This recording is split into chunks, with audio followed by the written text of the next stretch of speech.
भगवान का रास देखने के लिए देखिए साल में एक बार आती है शरद पूर्णिमा की रात। जानते हो कितनी महत्वपूर्ण रात है वो, लेकिन हम तुम कोई ध्यान नहीं देते।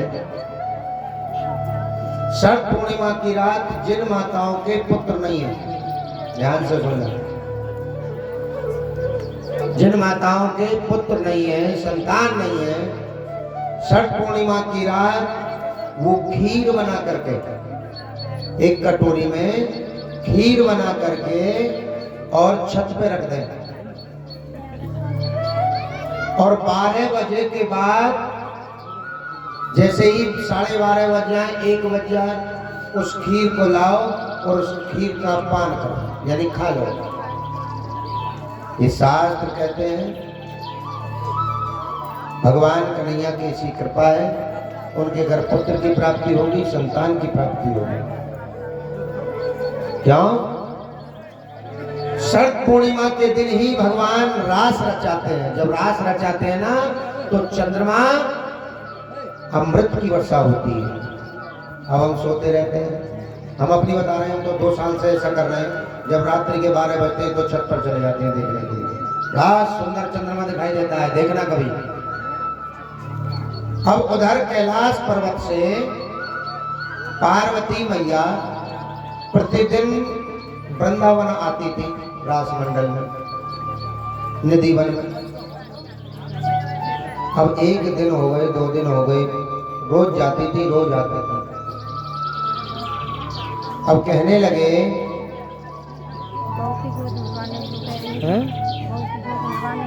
हाँ, गोला ला के दे दो ना, बाद में लेंगे।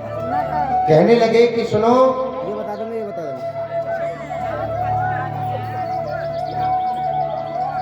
देखिए जिसको भी गोद भरवानी है, सुन लो मैया, तुमसे बता रहे हैं, ओ मैया गोला लाके हमें दे दो, अपनी बहू को लेवा लाओ, गोला लाके हमें दे दो, हम गोद भर लेंगे। पार्वती मैया प्रतिदिन आती थी वृंदावन। बोले बाबा बोले अपने गढ़ों से कि भाई एक बात बताओ, ये पार्वती कहाँ जाती है? तो गढ़ बोले बाबा हमें क्या पता, पत्नी तुम्हारी तो वही पता होगी कहाँ जाती है, भाई हम तो सेवा कर रहे हैं तुम्हारी। लेकिन हाँ इतनी जानते हैं कि रात्रि के 9 बजे जाती है और सुबह के 9 बजे आती है।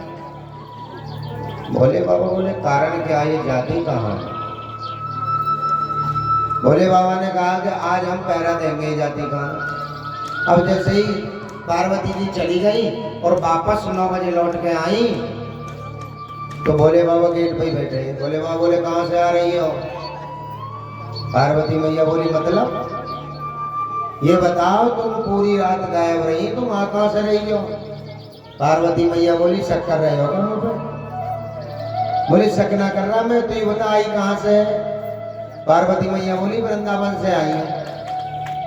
भोले बाबा बोले क्या करने गई? कि वहां रास रचाया जाता है, भगवान रास रचाते हैं निधि वन में। तो भोले बाबा बोले रास मंडल देखने की तो इच्छा हमारी भी है भाई। पार्वती मैया बोली सुनो, तुम ना जा सकते। बोले बाबा बोले क्यों? वहां केवल स्त्री जाती है, मर्द अगर है तो केवल भगवान कन्हैया है, बाकी सब स्त्री जाती है। वहां पुरुषों का कोई काम नहीं है, वहां तो स्त्री जाती है।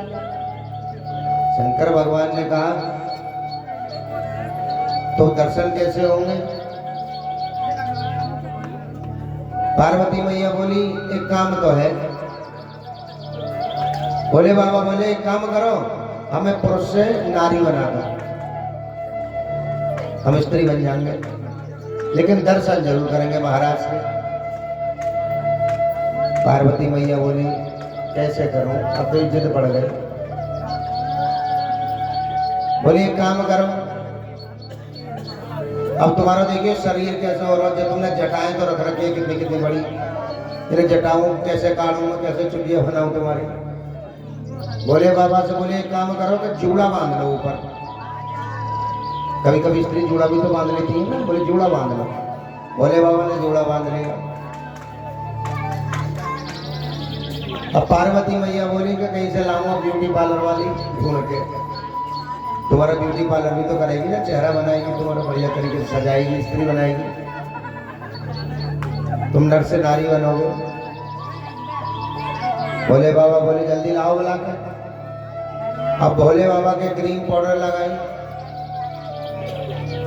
अब भोले बाबा ने जहर जब पिया था ना, तो भोले बाबा के होठ काले पड़ गए, विष पिया था। पार्वती मैया बोली कि होठों से जांच पड़ जाएगी, तो पार्वती मैया ने गहरी सी लिपस्टिक लगाई भोले बाबा को, नारी बनाया उनको। अब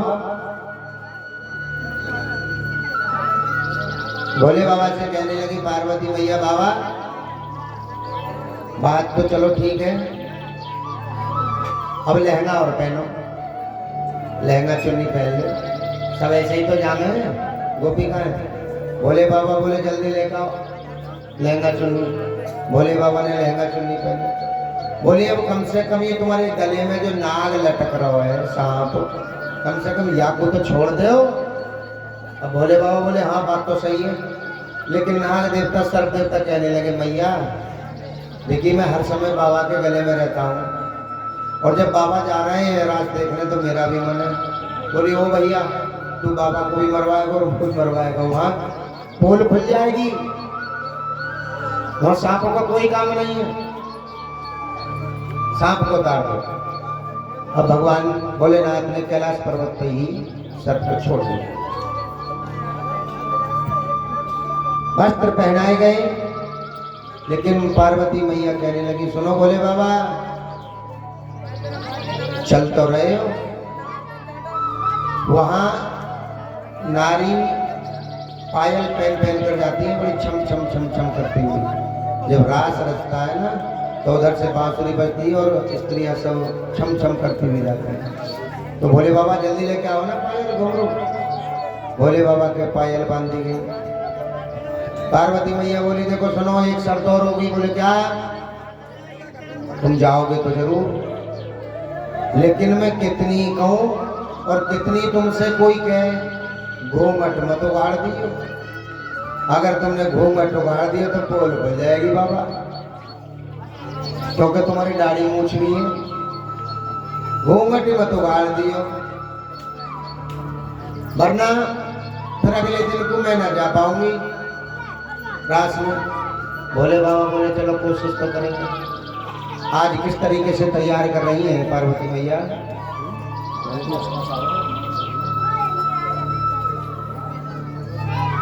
आज जैसे ही नदी वन में आई और रास शुरू हो गया, तो जब रास शुरू हो गया तो सभी जितनी भी गोपिकाएं थी वो एक ताल में नृत्य करती थी। ताल जानते हो? जैसा एक गोपिका नाच रही है इसी प्रकार सभी गोपिकाएं नाच रही थी। एक दूसरे की स्त्री को देख करके ऐसी नाच रही थी। लेकिन भोले बाबा तो बाबा ही थे। भोले बाबा ने घूंघट कर रखा। अब भोले बाबा पैरों को इधर उधर पटके जैसे तांडव करते हैं। तांडव करते हैं ना भोले बाबा, एक पैर वहां एक पैर यहाँ एक पैर वहां। अब भगवान कन्हैया समझ गए। बोले सुनो गोपिकाओ रुक जाओ एक मिनट। बोले रुक गए। मुझे ऐसा लगता है कि कोई गोपिका आज नहीं आई है। पार्वती मैया बोली ना प्रभु कोई नहीं आया, नहीं सब पुराने। अरे नहीं, जैसे ही मैं नृत्य कर रहा हूँ रास रचा रहा हूँ तो एक गोपिका ताल बिगाड़ रही है, उसके पैर अलग ही पड़ रहे हैं। अब भगवान ने जैसे ही नृत्य शुरू किया तो भोले बाबा के पैर तो वही ऊपर नीचे चल रहे जैसे आदमी नाचे। तुरंत पकड़ लिए भगवान ने कि बोले रुक जाओ। ये आई नहीं गोपिका। भोले बाबा चुप खड़े हो गए, खामोश। अब पार्वती मैया कह रही घूंघट कर ले हो। घूंघट थोड़ा सा ऊपर हो गया। अब कन्हैया जी बोले तुम आज पहली बार आई हो क्या?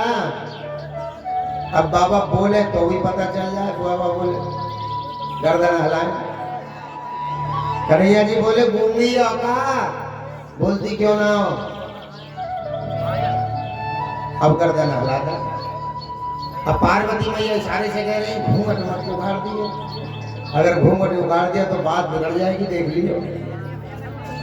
बस ऐसे खड़े रहो, जो ये पूछेंगे ऐसे चुप चुप जवाब देते रहो। अब भगवान कन्हैया बोले एक बात बताओ, जब मैं नृत्य कर रहा हूँ, नाच रहा हूँ, तो तुम पर मुझ जैसा नाचना नहीं आ रहा? तुम हो कौन? कम से कम हमें अपना चेहरा तो दिखाओ। जितनी भी गोपिकाएं आती हैं सब अपना चेहरा दिखाती हैं। अब बाबा इशारे से मना कर, चेहरा ना दिखाऊंगी। भगवान समझ गए कुछ ना कुछ 100% गड़बड़ है। अरे ये बोल भी ना रही, घूंघट भी ना उघाड़ रही, तो कुछ ना कुछ गड़बड़ तो है। बोले बाबा जैसे ही नृत्य कर रहे थे, अब नृत्य करते करते भोले बाबा की जो जटाएं थी वो खुल गई। अब जैसे ही जटाएं खुली और जटा से चुनरी, यहाँ से जैसे चुनरी होती है ना, लहंगा चुन्नी पहन रखे थे, तो चुनरी यहाँ से फट गई। जब चुनरी फट गई तो भगवान का मुंह दिख गया। अब पार्वती मैया बोली मैं तुमने आज मरवा, अब ना आऊंगी। यही क्या बोले? बैठ जाओ। आज कहने लगी भोले बाबा से कि मैं तुमसे कह रही थी कि रास में चलोगे चलोगे, लेकिन तुमने मेरी एक ना मानी। भगवान कन्हैया ने कहा कोई बात नहीं, ये भी मेरे आराध्य है, मेरे दर्शन करने के लिए आए हैं, लेकिन यहाँ मैं रास गोपिकाओं के साथ रचाता हूँ। ये मेरी रास लीला है। छठ पूर्णिमा की रात जब जब भगवान रास रचाते हैं ना, मुरली बजाते हैं, नाग किन्नर गंधर्व चंद्रमा सूर्य तारे सब उतर उतर के आ जाते हैं भगवान का रास देखने के लिए। ऐसा रास रचाते हैं वो।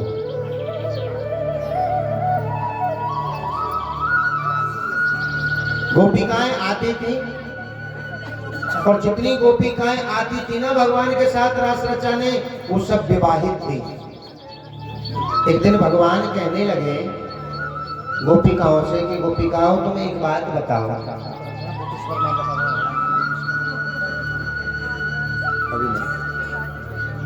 तुम अर्धरात्रि में उठ उठ करके आती हो। पहली बात तो ये धर्म नहीं बनता कि पति के पास से रात्रि में उठ करके आती हो तुम मेरे पास, एक पत्नी का धर्म नहीं बनता। और तुम्हारे पति को अगर पता चल गया कि ये रात्रि में उठ करके जाती है, कृष्ण नाम का है, रास रचाता है, तो तुम क्या दंडित करेंगे जानती हो? गोपिकाओं ने जवाब दिया प्रभु पति भी तो दो होते हैं ना, एक होते हैं दो होते हैं पति। एक गिन गिन के पति हाथ खड़े करो, और जिनके दो हैं वो खड़े करो। के चुप चुप हो गए। पति भी दो होते हैं, एक तो होते हैं देहपति, तुम्हारे शरीर के पति जो तुम्हारे साथ हैं, एक होते प्राणपति। सुना तुमने आरती में, तुम हो एक अगोचर सबके प्राणपति, स्वामी सबके प्राणपति, इस विध मिलो दया में, तुमको मैं कुमुदी ओम जय जगदीश्वर। क्या पति हो गए? ये देहपति है, तुम्हारे शरीर के मालिक। एक प्राणपति भी है जो हम तुम्हारे सबके प्राण को हरने वाले हैं। अब गोपिकाएं कहने लगी भगवान से कि प्रभु तुम तो हमारे, देखिए ये शरीर के पति तो वो हम छोड़ जाए, शरीर के जो हमारे पति थे उनको हम सोता छोड़ करके आ गए, लेकिन जो आत्मा के पति होते हैं ना, वो तो परमात्मा ही होते हैं ना, और परमात्मा हमारे सामने खड़े हैं।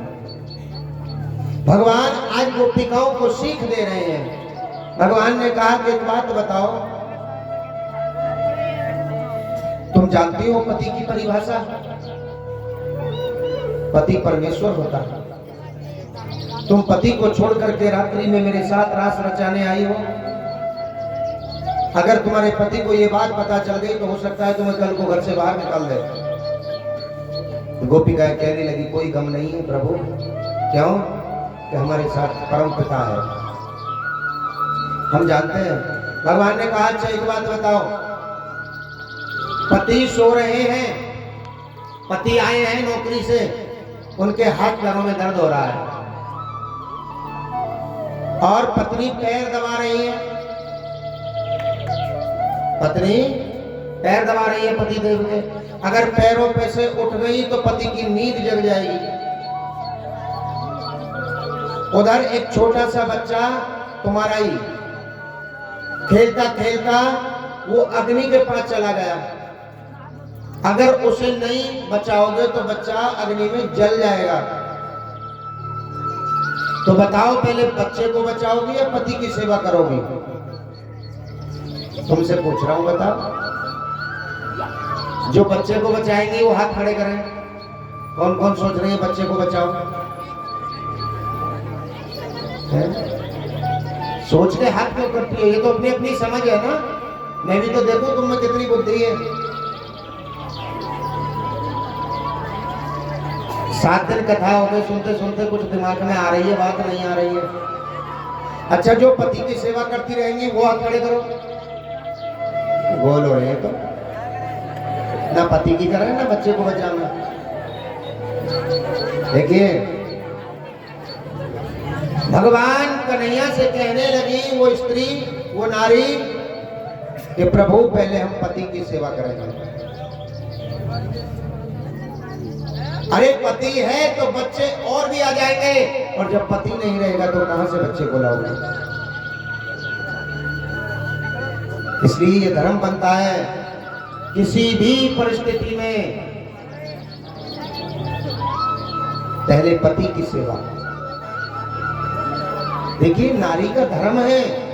ये मत कहो कि हमारे पतिदेव तो शराब पीते हैं, हमारे पतिदेव लड़ाई करते हैं, हमारे पतिदेव पिटाई करते हैं, वो कुछ भी कर रहे हैं।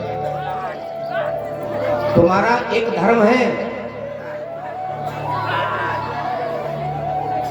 अपने धर्म पर ही निर्भर रहो। आज भगवान ने अनेक प्रकार से उनको समझाने लगे। भगवान कहने लगे मैं तुम्हारे साथ रास नहीं रचाऊंगा।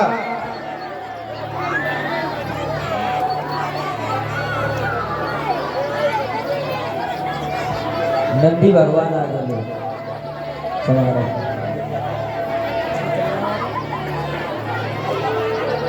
आज भगवान कहने लगे मैं तुम्हारे साथ कभी रास नहीं रचा सकता। तुम अपने पति को धोखा दे दे करके आई हो। अब बैठ जाओ मैया, बैठ जाओ। तुम अपने पति को धोखा दे करके आई हो, मैं तुम्हारे साथ रास नहीं रचा सकता। तुम वापस अपने घर चली जाओ। गोपिकाएं कहने लगी प्रभु आज से पहले हम आते थे तुमने कभी सवाल नहीं पूछा, बड़ा प्रेम करते थे आज से पहले तुम, लेकिन आज ऐसा प्रश्न कर रहे हो, हमें रास नहीं रचाने दोगे? बोले नहीं रचाने दूंगा, तुम घर चली जाओ। राधा से कहा राधे इनको समझाओ, ये अपने पति को छोड़ करके दूसरे पति के साथ आ गई, इनके पति को पता चल गया तो क्या कहेंगे? आज वही गोपिकाएं समझा करके भगवान से कह रही है क्या कि कान्हा हमने तुमसे इतना प्रेम किया, इतना प्यार किया, हमें नहीं पता था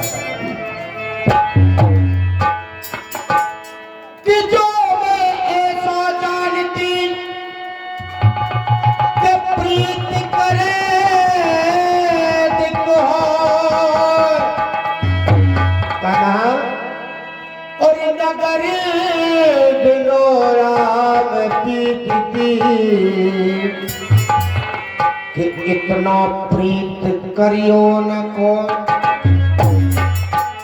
अगर मुझको ऐसा पता चल जाता मस्ताना जी तो मैं कभी तुमसे इतना प्रेम नहीं करती मेरे काना, लेकिन अब मैं जा रही हूँ तो कैसे वापस जाऊंगी, तुम्हारी याद बहुत आएगी मेरे श्याम।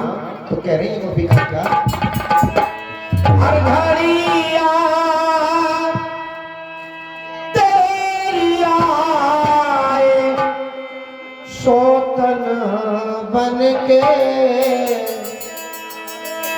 हर घड़ी याद